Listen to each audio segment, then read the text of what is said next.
Sound clip 2 in respect of SIC 15. Example from the lessor's perspective. Before you listen to the sound clip, you need to ensure that you've already looked at the slides relating to the theory on SIC 15 and also have listened to the sound clip explaining the example from the lessee's perspective.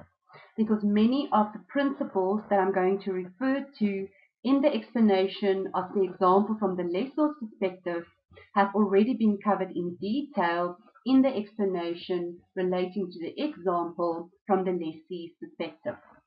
Once again, you have to identify what is the net consideration agreed for the use of the lease asset.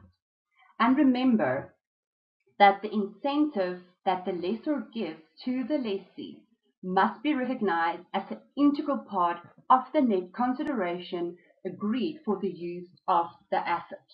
So once again, we're going to look at the total installments received by the lessor over the lease term, which will be $2,000 for 10 years, which will be $20,000.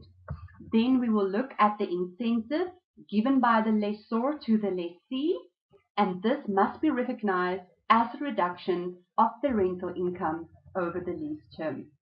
The net rental income will therefore be $19,000.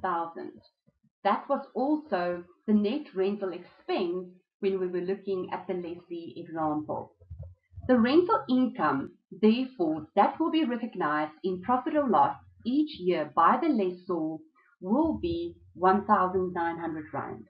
And that represents the minimum lease payments from the perspective of the lessor. Therefore, the amount received for the right to use the asset.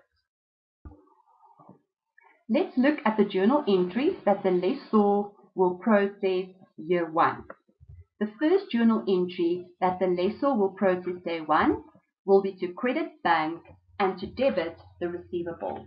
Why will we debit the receivable? Because remember, in substance, the lessor finances the relocation cost on behalf of the lessee.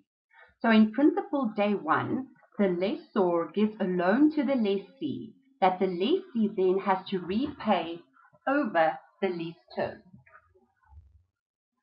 Remember that the lessor can either pay the relocation cost of the lessee directly, or the lessor can reimburse the lessee for the relocation costs that were paid by the lessee.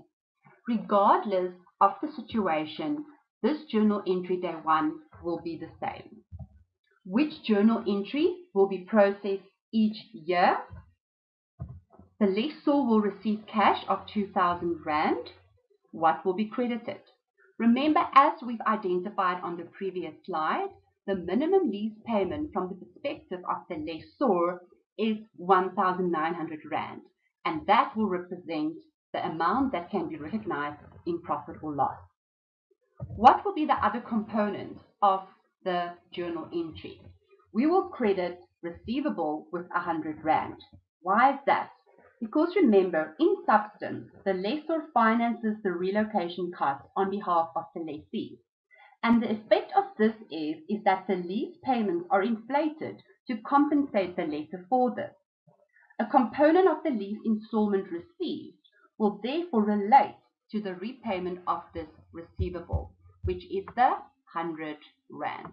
So therefore, the receipt of 2,000 rand relates to 100 rand for the repayment of the loan that was given to the lessee, and 1,900 rand relates to the minimum lease payments of the lessor, meaning the amount that the lessor receives for the right to use the asset. At the end of year 1, there will be a balance on the receivable of 900 rand, which is the difference between the receivable that was recognized day 1 and the 100 rand that was repaid at the end of the first financial year end. This is an asset. In order to know what the tax base of an asset will be, we first have to ask the question whether the 900 rand will be taxable in future. What is taxable each year by SARS? The installment received of 2,000 rand will be taxable by SARS each year. As we discussed on the previous slide, 100 Rand of this amount relates to amounts received for the repayment of the receivable.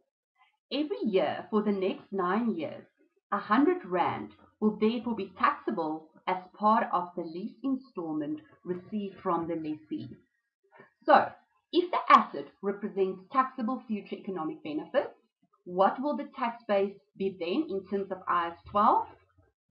Future deductions against these taxable future economic benefits. Now the question is, will the lessor receive any tax deductions in future? And the answer will be no. So the tax base will be 0 and we will have a taxable temporary difference of 900 Rand. What will the deferred tax be? Well, we will first have to identify whether the IAS 12 paragraph 15b exemption will be applicable or not. So let's go through the 3 criteria. The first criteria is whether the temporary difference will already arise at initial recognition. Day 1, the receivable will be 1,000 Rand. The tax base will be 0 and the temporary difference of 1,000 Rand will therefore already arise at initial recognition. The second criteria is whether the accounting profit is affected at initial recognition or not.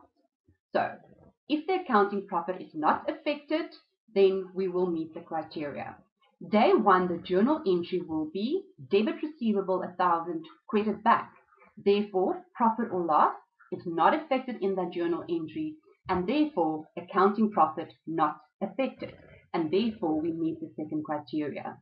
The third criteria is that the tax profit should not be affected at initial recognition. Now, in order to answer that question, you have to identify whether the relocation cost paid day 1 by the lessor, whether it is deductible for tax purposes or not.